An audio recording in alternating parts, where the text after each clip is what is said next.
Napoleon Hill एक journalist और American author होने के साथ साथ एक मोटिवेशनल स्पीकर भी थे, जो ये कहते थे कि आप मुझे अपने साथ सिर्फ 5 मिनट दीजिए, मैं इन्हीं 5 मिनट्स में आपको ये बता सकता हूँ कि आपका फाइनेंशियल फ्यूचर क्या और कैसा होने वाला है। मतलब आप अपनी लाइफ में अमीर बन भी पाओगे या नहीं। वो ये बात इतने कॉन्फिडेंस के साथ इसलिए कह पाते हैं क्योंकि उन्होंने अपनी लाइफ के पूरे 20 साल सिर्फ अमीर और सक्सेसफुल लोगों की साइकोलॉजी, माइंडसेट, हैबिट और लाइफस्टाइल को स्टडी करने और उनके इंटरव्यूज़ लेने में गुजार दिए। जिसके बाद उन्होंने एक ऐसी अमेजिंग बुक पर काम किया जो पब्लिश हो जाने के कुछ ही टाइम बाद पूरे वर्ल्ड में एकदम से फेमस हो गई।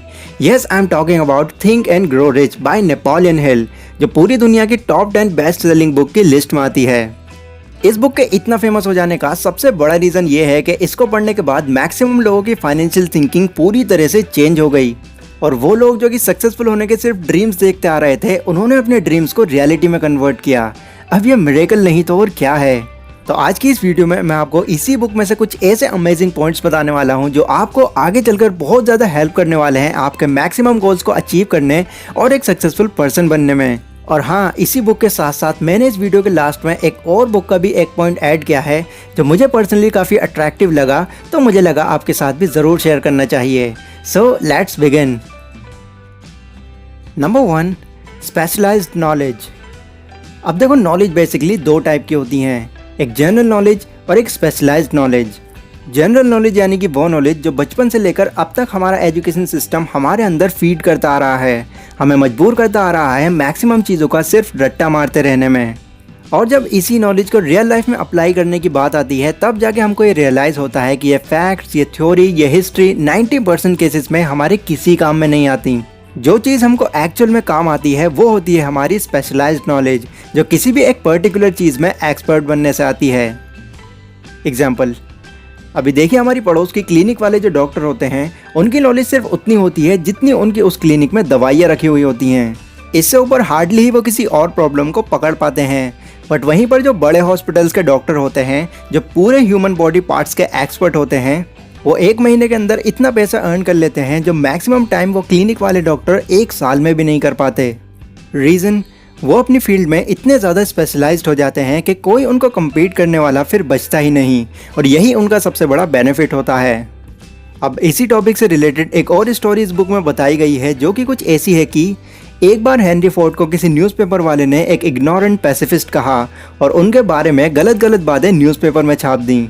जब ये बात हेनरी फोर्ड को पता चली तो उन्होंने उस न्यूज़पेपर वाले के ऊपर केस कर दिया, और जब कोर्ट का दिन आया तो कोर्ट के अंदर सामने वाले लॉयर ने हेनरी फोर्ड से अजीब अजीब तरह के क्वेश्चंस पूछना शुरू कर दिए।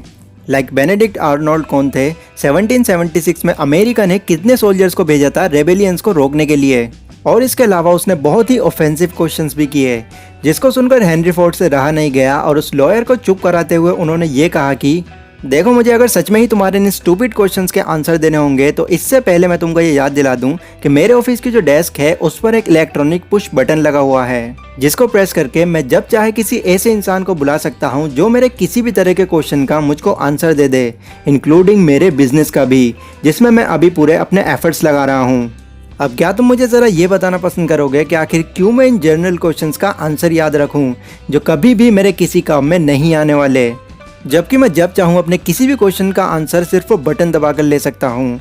ना ये सुनने के बाद उस लॉयर की बोलती पूरी तरह से बंद हो गई, और वहाँ जितने भी लोग मौजूद थे उन सभी को ये बात काफ़ी लॉजिकल लगी, और सभी ने ये एक्सेप्ट किया कि हेनरी फोर्ड कोई इग्नोरेंट नहीं बल्कि एक हाईली एजुकेटेड इंसान है जो ये जानते हैं कि क्या उनको पता होना चाहिए और क्या नहीं। मैक्सिमम लोग अपनी लाइफ में यही मिस्टेक करते हैं, वो अपने पूरे ब्रेन को ऐसी फालतू नॉलेज से भर लेते हैं जो आगे चलकर उनको कभी किसी काम में नहीं आती। उल्टा वो उस नॉलेज के थ्रू अपने पूरे करियर को लेकर और ज़्यादा कंफ्यूज रहते हैं। तो इसीलिए ऑथर हमको यही एडवाइस करते हैं कि आप 100 अलग अलग तरह की नॉलेज लेने की बजाय किसी एक पर्टिकुलर नॉलेज के इतने एक्सपर्ट बन जाओ कि उस फील्ड में आपकी बराबरी कोई कर ही ना सके। Number 2, ideas and imagination. इस पॉइंट की शुरुआत में ही ऑथर ये कहते हैं कि एक इंसान वो सारी चीज़ें बना सकता है जो वो इमेजिन कर सकता है। आज से अगर 200-300 साल पहले कोई लोगों से ये कहता कि हम आने वाले टाइम में एक टीन के डब्बे में बैठकर चांद पर जाने वाले हैं, तो लोग उसको एक बकवास बात मानकर उसका मजाक उड़ाना शुरू कर देते। पर किसी ने ये इमेजिन किया कि यस ऐसा हो सकता है और उस इमेजिनेशन पर काम करना शुरू कर दिया, जिसके बाद सच में ही हमको एक ऐसी चीज़ मिली जो वाकई में चांद पर जाने के काबिल बनी, एक रॉकेट के रूप में। अब देखो, नेचुरल चीज़ों को अगर अलग कर दिया जाए तो जितनी भी चीज़ें आज हम अपने आसपास देख रहे हैं वो सारी चीज़ें कभी ना कभी एक इमेजिनेशन ही थी। लोगों को रास्ता तय करने में प्रॉब्लम हो रही थी तो किसी ने एक सड़क को इमेजिन किया और उसको रियलिटी में बना दिया। किसी को नहीं पता था कि हम एक बंद कमरे में भी हवा को एंजॉय कर सकते हैं, पर किसी ने इमेजिन किया और एक फ़ैन का इन्वेंशन कर दिया। एंड लगभग सारी ही चीज़ें कभी ना कभी किसी के माइंड में एक थॉट बनकर आई थी, बस उन्होंने उस चीज़ को रियलिटी बना दिया और अपनी लाइफ में वो बहुत ज़्यादा सक्सेसफुल हो गए। वेल, इमेजिनेशंस को भी हम दो कैटेगरी में डिवाइड कर सकते हैं, सिंथेटिक इमेजिनेशन और क्रिएटिव इमेजिनेशन। सिंथेटिक इमेजिनेशन यानी कि उन पुराने आइडियाज़ और इन्वेंशंस को और मॉडिफाई करना जो पहले से ही मौजूद हैं, मतलब उस आइडिया को एक न्यू वे में रिप्रेजेंट करना।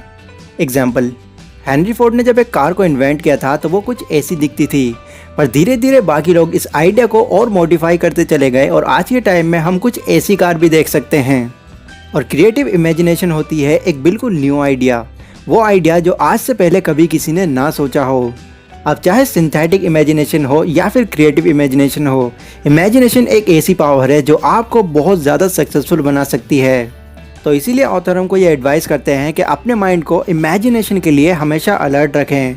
आज के टाइम में लोग जिस भी तरह की प्रॉब्लम को फेस कर रहे हैं उसको ऑब्जर्व करें और उस प्रॉब्लम को आप किस तरह सॉल्व कर सकते हैं उसको इमेजिन करें, क्योंकि आपकी यही इमेजिनेशन कल उस प्रॉब्लम का सॉल्यूशन बनकर आएगी।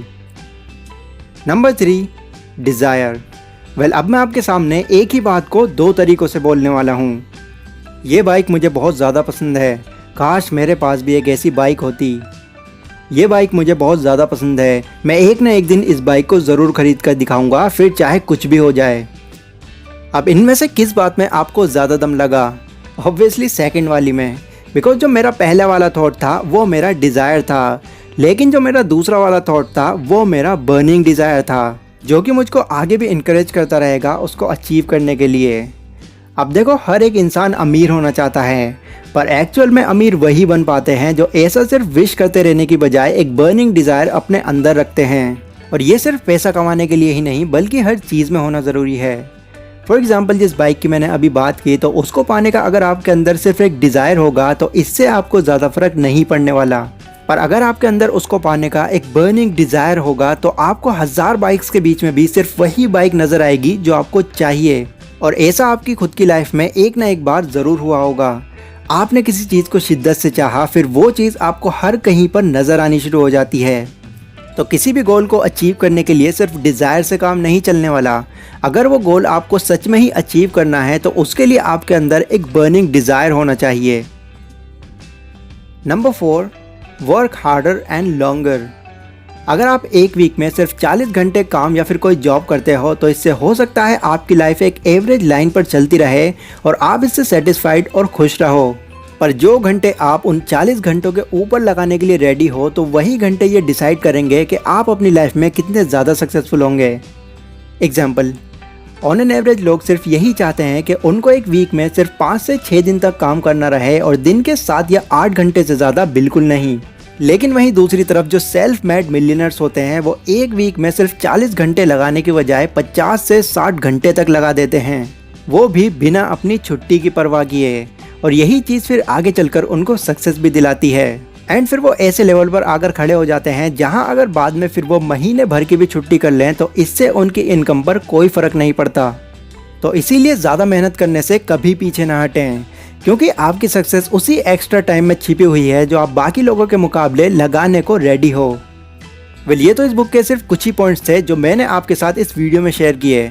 इस बुक में इसी तरह के और भी काफ़ी सारे ऐसे पॉइंट्स हैं जो आपकी करंट थिंकिंग को पूरी तरह से चेंज कर देंगे, जिससे आपको सक्सेस की तरफ जाने की एक नई डायरेक्शन मिलेगी।